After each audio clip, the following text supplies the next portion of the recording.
มาแล้วได้เธอสองในนี้ใครได้เนาะ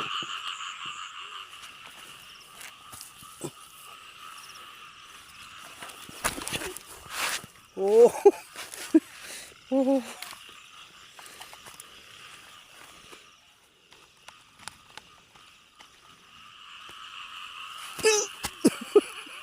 ได้แล้ว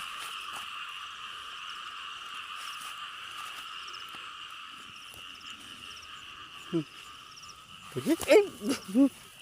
ได้แล้วสองทางติดต่อมุนซ่อเสียงผู้ไทยประกาศทักทายสบายดีและสวัสดีพ่อแม่พี่น้องทุกคนวันนี้ก็มาหาการกบทุกคนอยู่พี่และโถโหทงนาโลงแม่งเมาก็หลายไปเบิ้งน้ำกันสิได้บุรุษบ่ทุกคนทั้งกบทั้งเขตเซลอยู่เดี๋ยวนี้นะแต่ว่าบ่มีนำหักพระไรอยู่ที่การเฮาก็ต้องมีใส่กระต้องนี่นะถ้าเฮาบ่ใส่กระต้องมันสิคุบบ่ทันมันใช้ด่างคุบทุกคนด่างคุบกบคุบเขตหาการสำแจ้ง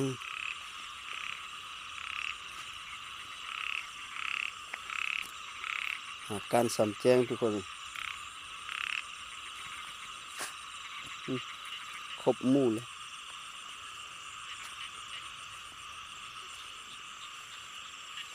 ได้บ่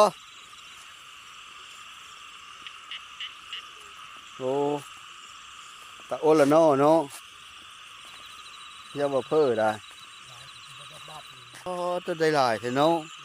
มีแต่แม่ใหญ่ทีละคูสองคูสามคูๆ3โคมบ่สามคู บ่ใหญ่นี่นี่เชื่อ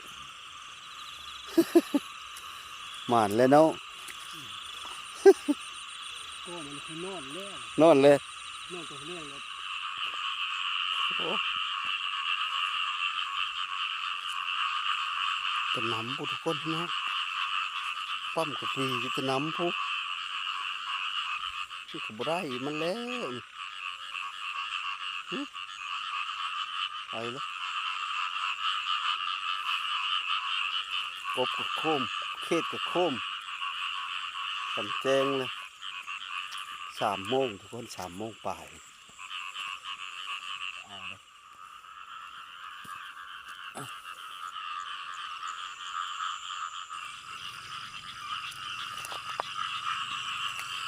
โหงตะกานี่ทุกคน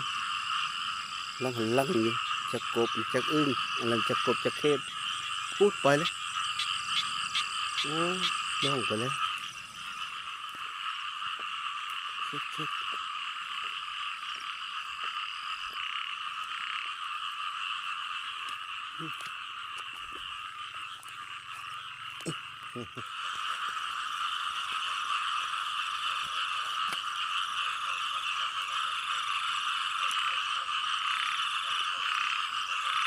ของลังบุเห็นทุกคนเห็นจะเขตน้อย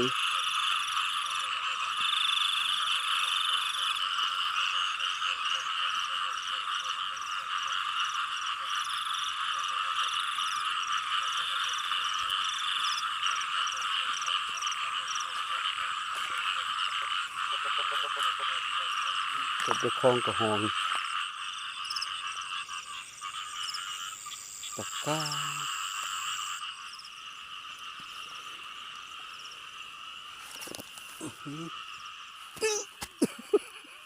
ได้แล้ว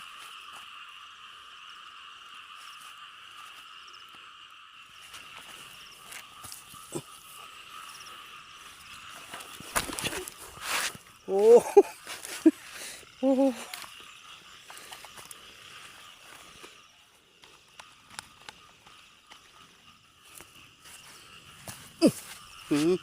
ได้แล้ว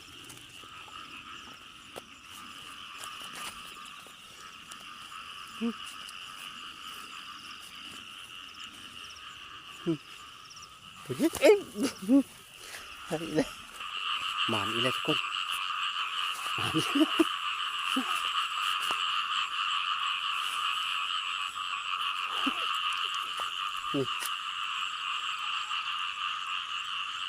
กบทุกคนโคมสำแจงแล้วกบโคมมาแล้วกบโคมมาแล้วได้เธอสองในนี้ใครได้เนี่ย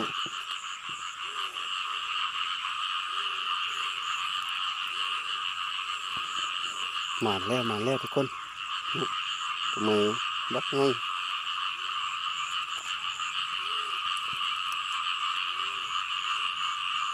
เรียกว่าเฮาจอบเฮาเคยหลายละมันจะโตนน้ำก้อนนะเฮาก็เอาด่างคุบนี่โกบเอาก้อนทุกคน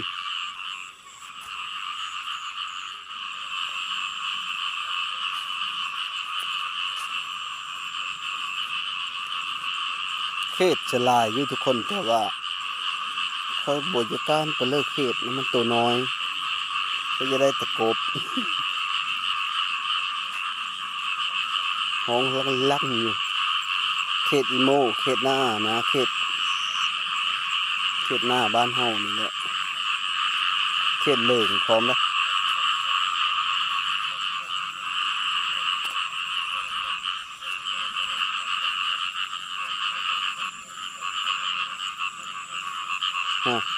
กบเดหันก็ค่อยมาแล้วเป็นห้องล่างนั่นอีกแล้วตอนไปเดหันเพิ่นได้โคมเดียวนึงกับนิดจัดเลยหากับบ่เห็นบ้านเฮามาในนี้เป็นเสียงห้องเป็นบนนั่นอีกแล้วเขตโคมลายเลยคุณเขาสิเอาอันตักเบิ่งสิได้บ่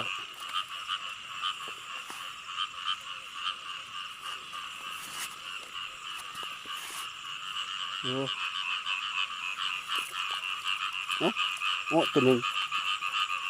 ได้ตัวหนึ่งคน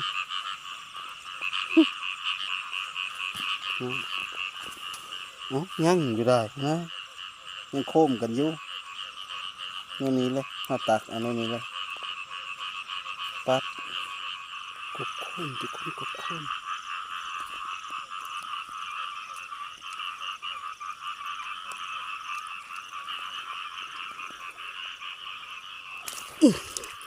โอ้เต็มกำมือเลย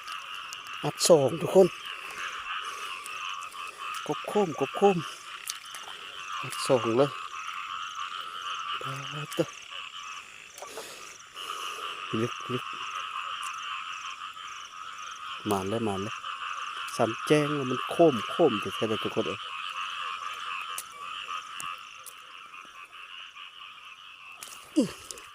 โอ้เต็มกำมือเลยอัดสองทุกคนการมาก็ได้หลายเลยทุกคนเนาะหลายเติบเลยเบิ่งคอเย็นมาคล้องเจ้าของกัน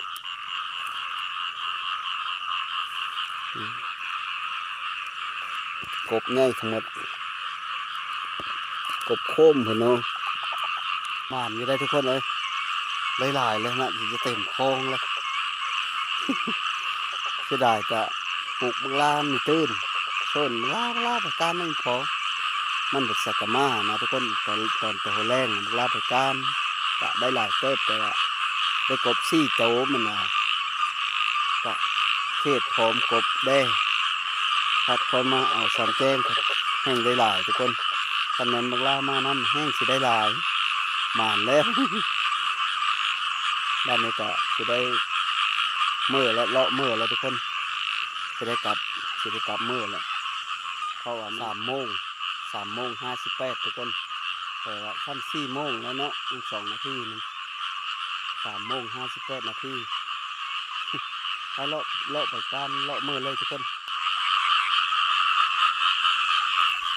หลังอยู่ตะกานี่ทุกคนตะกาผู้ไม้ได้นี่แหละตะกาเขาเงาซ้ำนี้มันเลยทุกคนแต่ว่าค่อยเลยจะตกมื้ออื่นนี้ มีเสียงเงาหมดแล้วนะก็ค่อยไปสักยุบไปว่านมื้ออื่นนี้ตอนนี้ก็มาฮอตเฮิร์นเลยทุกคนนะพอดีไปเจอทุกคนเบิ่งลูกสาวไปหาหอยเว้นวางขำนี่นะเฮิร์นค่อยบ่เคยทงหน้ามาเฮิร์นก็ยังเสียงกบลั่งอยู่มันห้องอยู่แถวทงนี่แหละ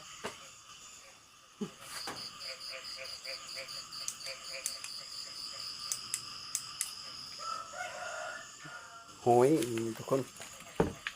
หอยโกงแต่หอยโกงตัวนี้พอได้ต้มคืนหนึ่งกบได้มาอีกคมหนึ่งที่ทางทุกคนหวานอยู่นะ จะตัวขนาด จะเลยไม่ได้นับมึงดูสิมาเทิดแล้วก็ ทำ พระเมลูกมาไว้ เลี้ยงจังเพชร แจ้งได้แต่4 โมงไปแม่งเมานี่กับโอ้จนแจ้งมันขึ้นจนแจ้ง ตาย แต่ละ ชีพมัน กบมันก็ได้4 โตเนาะทุกคนกบบางล้านไปเมื่อคืนนี้แหละมันไปแต่หัวแรงเราหอมคอกันโคบกัน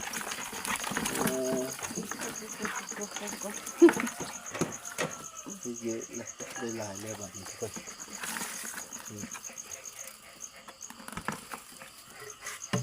หอมลัก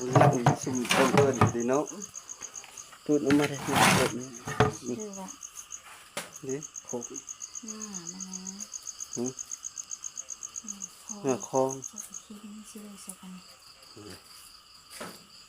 มันทิ้งห้องน้ำกบนี่บ่ ชื่อว่าม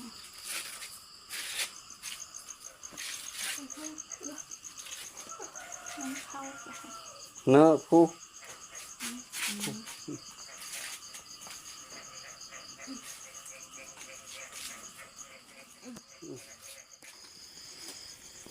หลังจากคอยมาแจ้งพอดีกันเมฆกับลูกนึ่งข้าวพอดีเลยเฮ็ดนึ่งข้าวแล้วเฮ็ดโก้บ่เฮ้ยเฮ็ดโอกบเฮ้ยพวกลาสิ่งที่มักคือโอกบใส่ลาก็ดิว่าแต่ได้ละแม่น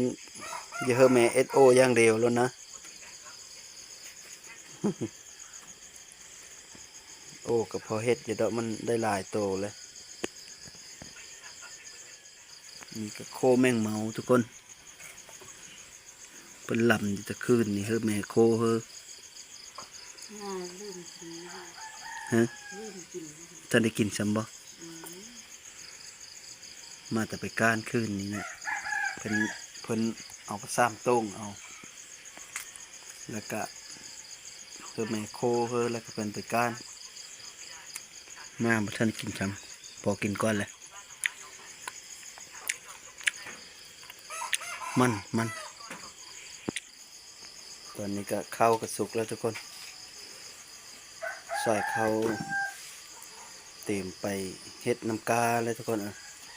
เพราะว่ามื้อวานนี้ก็ฝนตกกับแซ่ข้าวปุแล้วผัดมันผัดน้ำผัดแห้งบ้านนี้นะน้ำผัดบ่หลาย เฮ็ดนั่นเลยพากันไปเฮ็ดน้ำกาแหละมื้อนี้เฮ็ดโหก็แล้วละ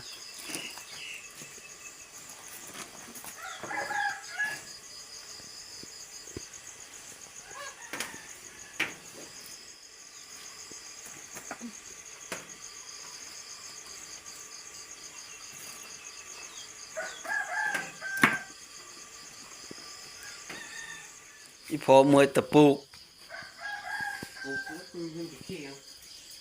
อีพอขึ้นไปนั่นแหละบักลาไปดูไปการกบสามแจงดู2 โมงอีพอไปขึ้นแล้วไปลอยนึงเนาะ คันมึงไปแห้งได้แล้วบักละ มันต้นน้ำบ่ บ่มีน้ำนะ มันคมบ่ มันโคมอยู่ตามข้างคันหน้าตามน้ำก็ตะล่องตะแรงนึงนะน้ำก็บ่ได้หลายน้ำพอแต่ต้องล่องแต่แรงนั่นแหละถ้ามึงลาดให้ไปแสงตาม่านสิแห้งได้เลย มันจะมันเลื่อนแล้วมันขึ้นนี่เขาก็จะไปแล้วคือจะไปตั้งแต่ตอนบ่ายโมงแล้ว มาเลยพอเยอะคุ้มไปหลายพัดคือว่ามึงสิครับไปก้านตอนแต่หัวค่ำแล้วนะ ก็เลยมีเยอะคุ้มไปผู้เจ้าไปแล้ว ตั้งวงปลูกไว้วงปลูก ตั้งโมงปลูกอีโมงก็ไม่ปลูกอีพอปลูกก็มีตื้นตอนนี้แม่เพิ่นก็เตรียมเฮ็ดโอ้กบทุกคน นี่ก็ฟักตัวนี้ก็เป็นตูทุกคนแล้วก็เอามายัดเอสโอเนี่ยนะเอาเสื้อเครื่องปรุงเครื่องหอมเสื้อโฮชิเคอร์เสื้อเกือบแป้งโน่เสื้อเครื่องหอมครบแล้วก็ยัดเท้าท้องแล้วก็เฮาก็มาอบเอาก็สุดยอดเลยโอ้กบโอปิงก็ได้นี่นะเอสโออบทุกคนโออบเอาโอกบโออบอย่าว่าเอสแบบอบแต่ ได้หมกอันนี้จะเป็นเธอ มันก็สุกอยู่บ่ซะเฮ้ย มันเป็นคนจะไม่สุกไม่ไม่ นึ่งเอาโอ้นึ่งแล้วจ้ะ เออโอ้นึง โอ้นึ่ง แล้ว แล้วบาดนี้มีแต่ล่อถ้ากินอย่างเดียวโอ้นึ่งตอนนี้นึ่งโอ้กบเฮากะกำลังอายขึ้นแล้วทุกคนนะกำลังอายทุยๆขึ้นเลยจักหน่อยจักหน่อยป่งจักหน่อยป่งมันมากิน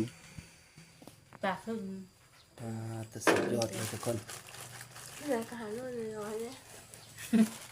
นี่ก็คือเมนู มาขีดอ่อนๆนี่ โอ้กบโอ้ฮัมเบอร์ปิ้งนึ่งเอาแซ่บบ่หน่อยยอดเลย แซ่บก็แซ่บ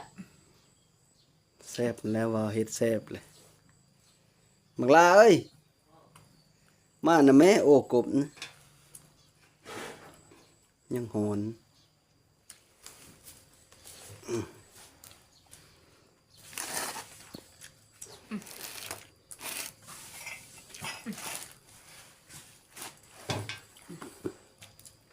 อยู่พลัดเติร์นรถนี่เชอะยังหอ เดิ น นทะเลบีมัน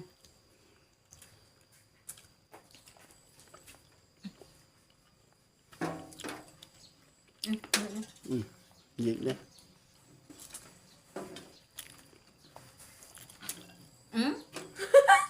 ปูโอโนฟุเสร็จ อีกเดี๋ยวสิ ร้อนร้อนร้อน แล้วก็คือเขาจะเอา มึงลาไปน้ำจกกุ๊ดอามาก็มีมด เนาะ มาเต็มคอ เต็มคลองก้อนเด้ ตัวพอเอิญบักลินหรือเปล่า กูเหมือนตะปุกลามาลามาลาสมอย เราได้เงินยี่บาทหนึ่ง นึกยินบ้านหนึ่งอืม เขาให้กระติกเงี้ยวหือนะ เงาเลย ถ้าตัวไม่แจ้งเลยนะ อย่าแจ้งนะบ่ายโมง ไปกระ2 โมง ห้องไม่หลับนอนไม่หลับว่าจังเลย มึงลาไปการมาจากโมงซะมา12 โมง เช้าอีกโมง เขาเอ็นมุ่ง เข้าโมง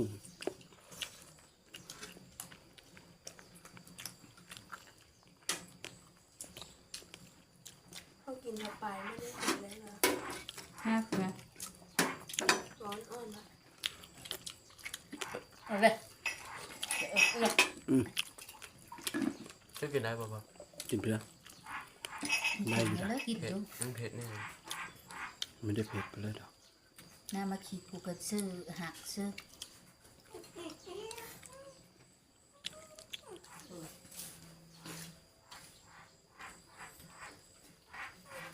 ไข่นี่ ไข่มันแซ่บเลย มันโค้งกันแล้ว ขึ้น นี่มาโค้งเลยน้ำเชื้อมันเข้าไปแล้วมันก็เลยเป็นอะไร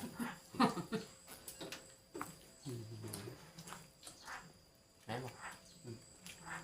มันเป็นอะไร มันเน่ง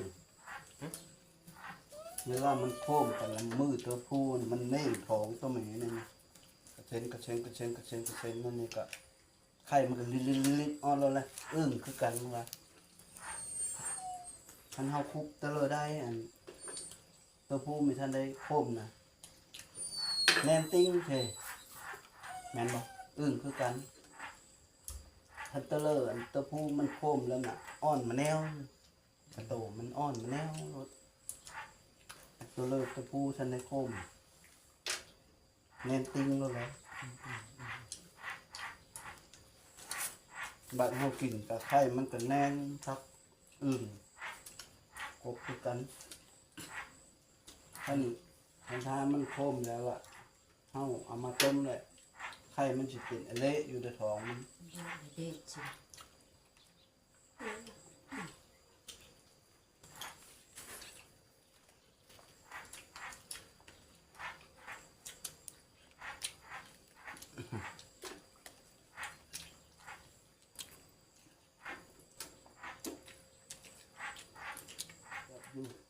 นั่นบอกจะจางเลยนะครับ ขึ้นมาใช่แล้ว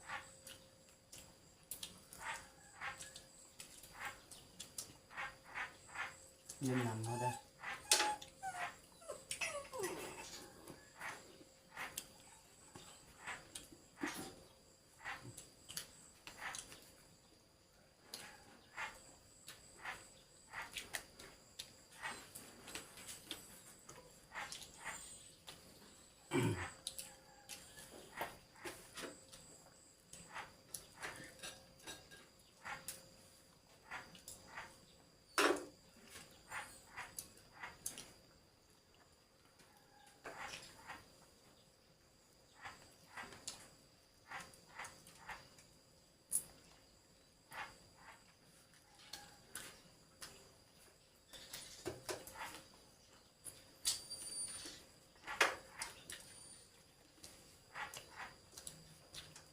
แค่บอกว่า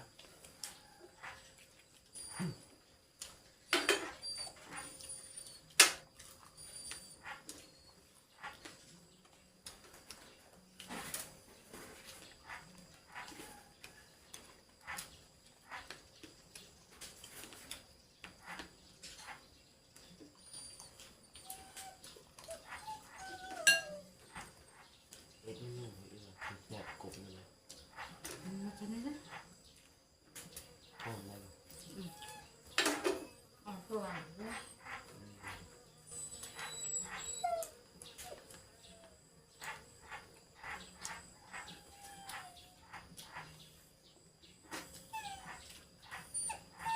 กบอะไรหลายนะ ต้าป่าเห็นไหม ให้มันห้าตัว มันเช่า5 ตัวแล้วแต่ที่จะ5 ตัว ไอ้บอกไปทาง หนองชะโนหนองชะโน ชิลล์ นอนในเจล หนองชะโนทำได้ทงนั่นลงเมื่อโหทงนั่นลงมันจะเข้าไปก้านป่าง่ามเดี๋ยวจะหลุดชิหัวหน้าเจ้าหัวใหญ่ เหม็นหัวหน้านี่อันคือหน้าน้องซิโน่เลยนะหัวหน้าเขาหน้าจะ หนักประเภท แต่ตานะนะบอก แถวหัวตะก้ามีหุ่นคำชิ้นเอง นั่นแหละอะไรกบละ มันรีขึ้นนี่นะหันหลายๆอ้อมไปน้ำข้างหน้านี่มองเห็น จุ่มลูกแรกถึงจะนี่อีกตัวหนึ่งนะ เขาเป็นท่า เห็ดเห็ดอื่น ต้มหอยโก้งก็ได้ เอาเสื้อคล้องไป เขาก็หอยหลายนี่ได้ พอเดี๋ยวมาต้มหนึ่ง อีพอได้วันนี้แล้วปะ เดี๋ยวต้มไปหาเลย เล็กน้อยนะ เป็นสาวนู่น บอกนะ ได้แต่กระพุ้ง พอได้ต้ม ไม่น้อยนะเอ็ดจุดกินนั่นนะ อิ่มเลย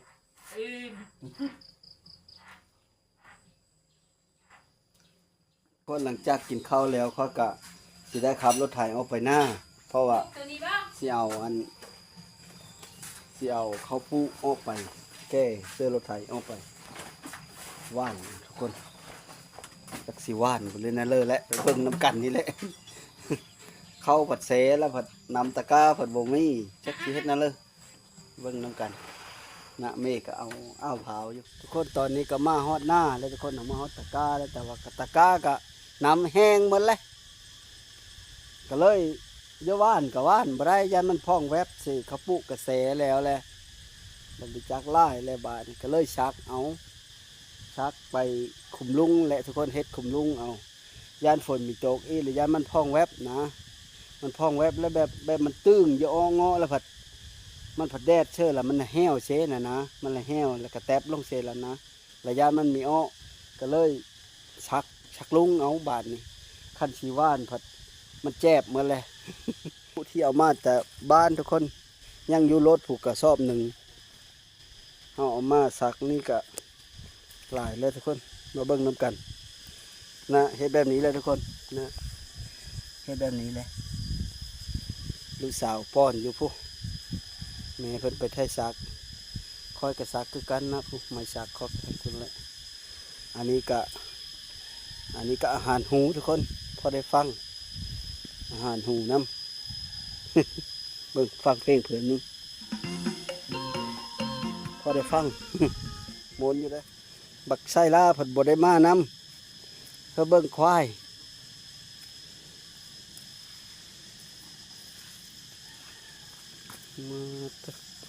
เมยบ่หน่อยเมย พูดเลยมีหวยได้พอกจ้ะ เอาเลย บอกขันว่านนี่สึใครได้น้ำอ่างฮอดพริกหวานน้ำอ่างมาแล้วหวานนี่มื้อนี้รถแห้งแล้วบ่น้ำพายบ่เต็มนะน้ำบ่เต็มพาย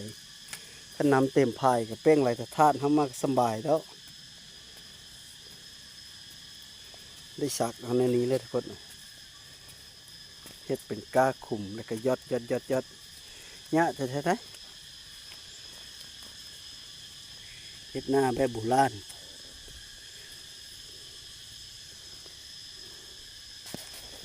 บ้านนี้ก็ที่ป้อนก็แบบนี้ทุกคนปั๊บเสื้อคลุมละ3 เม็ด4 เม็ดนี่นะนี่ขั้นสมมติว่ามันเขามีเอ็ดคลุมแบบนี้นะมันบ่อ้อมันฝนบ่ตกเด้โอ้เห็นปะล่ะ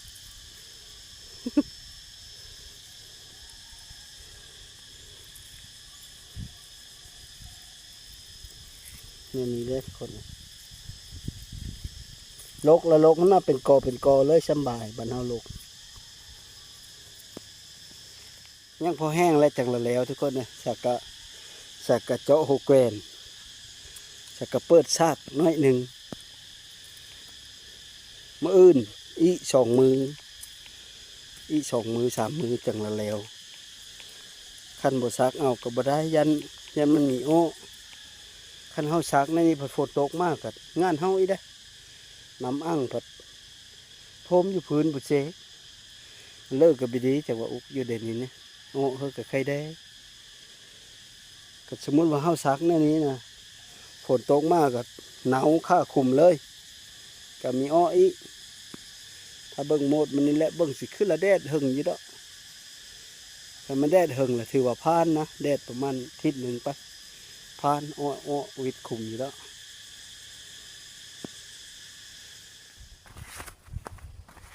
หลังจากนั้นป้อนแล้วก็ลบคุมมันทุกคนคันเฮามีลบเนี่ยนี่ก็มันนะมันสีบ่อ้อมันก็บ่มีอันปกนะคันเฮาได้ที่แก้มมาห้อยฝุ่นมาห้อยก็ดีก็มีหูฝุ่นเส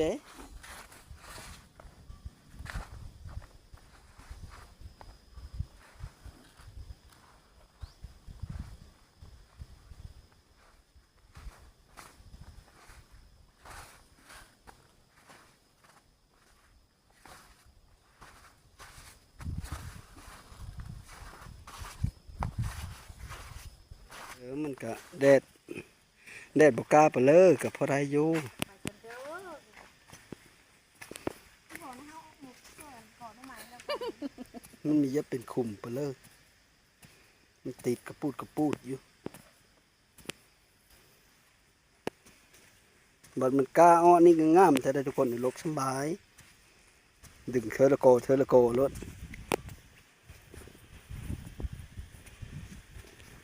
นี่ก็คือค่อยลบแล้วนี่ก็ดิเอาป้อนแล้วก็ลบคุมมันอันนี้ก็สำเร็จไปแล้วงานหนึ่งบ้านนี้ก็เฮิรนพักผ่อนสิก้อนทุกคนตอนแรกจึงลงมาเฮ็ดไม้เถียงแล้วสุดท้ายก็ขอขอบใจน้ำพ่อแม่พี่น้องที่เข้ามาติดตามรับชมก็ขอให้อยู่ดีมีแห้งกระโชกเครือหมานให้ลำหัวโลยสุขุสุคนเด้อสบายดี